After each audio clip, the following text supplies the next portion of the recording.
Hi, I'm Connie Palmer, and I am a patient of Dr. Amy Kajabi. I came to her, I guess, total about 2.5 years ago for consultation for implants and bridges.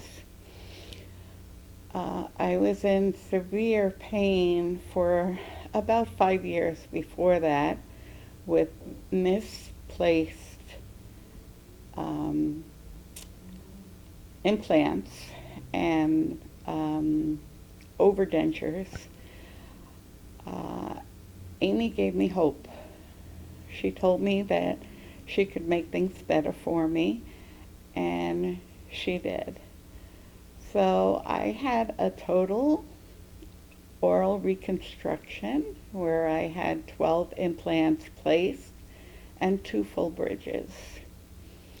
I have not had any of that horrible pain since the day that I've uh, started treatment with Amy.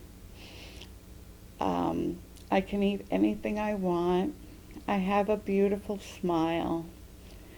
And here I am back to get a cleaning and just have myself looked at.